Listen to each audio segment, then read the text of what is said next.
Bonjour à tous, bienvenue sur cette nouvelle vidéo. Aujourd'hui, nous allons voir 3 expressions un petit peu familières pour donner votre accord ou pour appuyer une affirmation en anglais.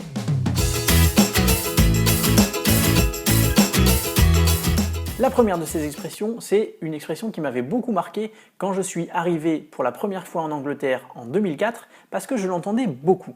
Et cette expression, c'est definitely. On appuie sur la première syllabe et on prononce très peu les autres. Definitely. Ça veut dire tout à fait, carrément, absolument.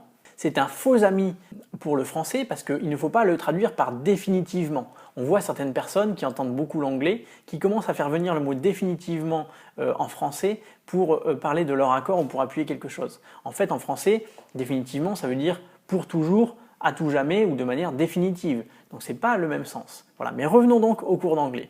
Definitely, ça veut dire tout à fait, carrément ou absolument. Prenons un petit exemple. Alors, j'ai ici un appareil photo, a camera, et je peux dire Do you think that this is good camera? Oh yes, definitely. It's a very high quality camera. It's very good. Voilà. Est-ce que tu penses que c'est un bon appareil photo? Ah oui, carrément. C'est un très bon appareil photo. Il est de très bonne qualité. Ok, donc ça c'est le premier mot, definitely. Parfois, nous allons aussi entendre le mot most definitely. Donc là, j'ai un deuxième exemple. Are you going to the farmer's market tomorrow? Oh yeah, most definitely. I don't want to miss it. I certainly don't want to miss it. Donc, est-ce que tu vas au marché demain? Ah oui, tout à fait, absolument. Je ne veux surtout pas le rater. Je ne veux certainement pas le rater. Deuxième expression, c'est l'expression totally. Là encore, on appuie sur la première syllabe lors de la prononciation. Totally. Alors, ok, je reprends l'exemple de la caméra. That's a good camera. Okay. But is it worth the price? Et là, je peux répondre oh, totally. Absolument. Donc, bon appareil photo, ok. Mais est-ce que ça en vaut le prix? Et là, quelqu'un peut me répondre totally, c'est-à-dire totalement. Donc, c'est pas totalement, c'est-à-dire plutôt carrément.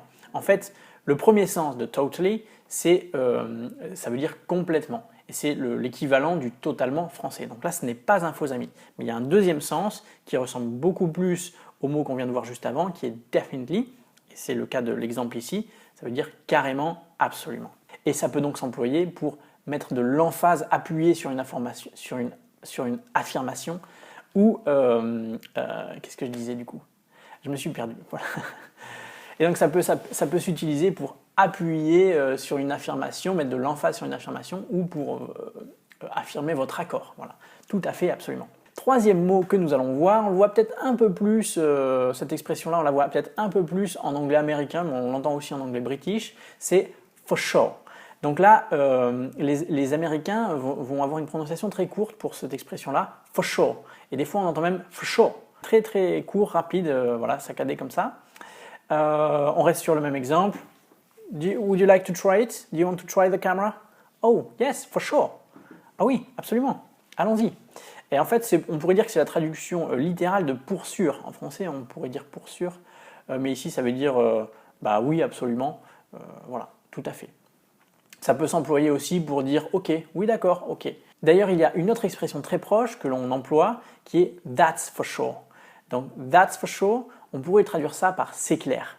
Donc si par exemple il y a quelqu'un qui est, mettons, pas très intelligent et je dis bon lui il va pas avoir le prix Nobel, donc je peux dire par exemple he's not going to get the Nobel Prize.